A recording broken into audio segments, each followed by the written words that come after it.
Hi friends, నమస్తే. ఈరోజు వీడియోలో నేను పాతకాలం పద్ధతిలో మా అమ్మమ్మ చేసే చల్లట్లు చాలా బాగుంటాయి. అలాగే ఒక్కటి తినేవాళ్ళు 4, 5 తింటారు, అంత బాగుంటుంది. అలాగే దీంట్లోకి నేను కాంబినేషన్గా టమాటో చట్నీ చేశాను. అలాగే ఇది ఎలా చేసుకోవాలంటే, నేను ఇక్కడ ఒక గ్లాసు వరకు రైస్ తీసుకున్నాను ఫ్రెండ్స్. తీసుకుని దీన్ని ఒక 2 సార్లు కడిగిన తర్వాత దీంట్లో నేను ఇప్పుడు ఒక 1/2 టీ స్పూన్ వరకు మెంతులు వేసుకోండి. మెంతులు వేసుకుంటే టేస్ట్ చాలా బాగుంటుంది. అలాగే నేను ఇక్కడ పెరుగుని ఇలా వాటర్ వేసుకుని పల్చగా మజ్జిగ చేసుకోవాలి. ఇలా చేసుకున్న తర్వాత ఇది మునిగేటట్టు కింద వేసుకుని దీన్ని రాత్రంతా ఇలా నానబెట్టుకోవాలి. ఇది రాత్రంతా నానిన తర్వాత పిండి మనకి మజ్జిగ మంచిగా పులుస్తుంది.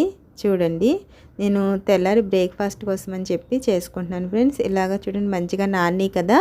ఇప్పుడు దీన్ని నేను మిక్సీలో వేసుకుని దీన్ని మెత్తని పేస్ట్ లాగా చేసుకోవాలి. ఈ రైస్ అంతటిని ఇందులో వేసుకున్న తర్వాత ఎంతైతే సరిపోతుందో అంత మజ్జిగ వేసుకుని దీంట్లో ఒక గుప్పెడు వరకు బాయిల్డ్ రైస్ ఉంటుంది కదా, అన్నం, దాన్ని వేసుకుని ఇలాగా మెత్తగా మిక్సీ పట్టుకోవాలి. చూసారు కదా.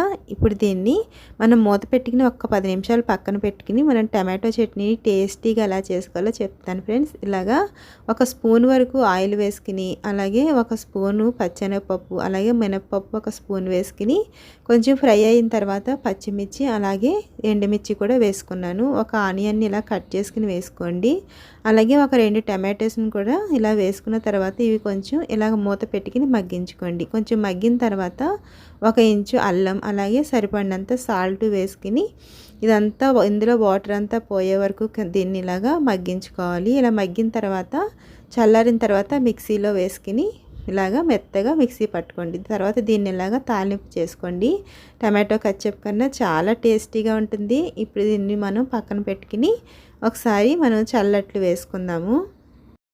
ఇప్పుడు మనము పిండి చూద్దాము. ఇప్పుడు దీంట్లో నేను ఒక 2 స్పూన్ల వరకు సన్నగా తరిగిన ఆనియన్స్, అలాగే ఒక 1/2 టీ స్పూన్ వరకు జీలకర్ర, అలాగే సరిపడినంత సాల్ట్ వేసుకుని ఒకసారి ఇదంతా మంచిగా ఇలా కలుపుకోండి. కలుపుకున్న తర్వాత ఇప్పుడు నేను స్టవ్ మీద ప్యాన్ పెట్టుకుని దీనికి కొంచెం ఆయిల్ని ఇలాగ అప్లై చేసుకుని దీన్ని ఇలాగా వేసుకోవాలి. దీంట్లో కొంచెం ఆనియన్స్ వేసుకున్నాం కాబట్టి అంత పల్చగా ఉండదు, కొంచెం మందంగానే ఉంటాయి.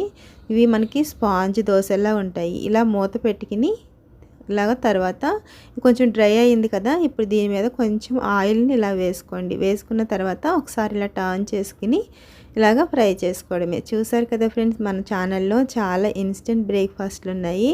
ప్లీజ్ చూడండి ఫ్రెండ్స్. అలాగే మీకు నచ్చినట్లయితే ప్లీజ్ లైక్ చేయండి, షేర్ చేయండి, అలాగే సబ్స్క్రైబ్ చేసుకోండి. Thanks for watching.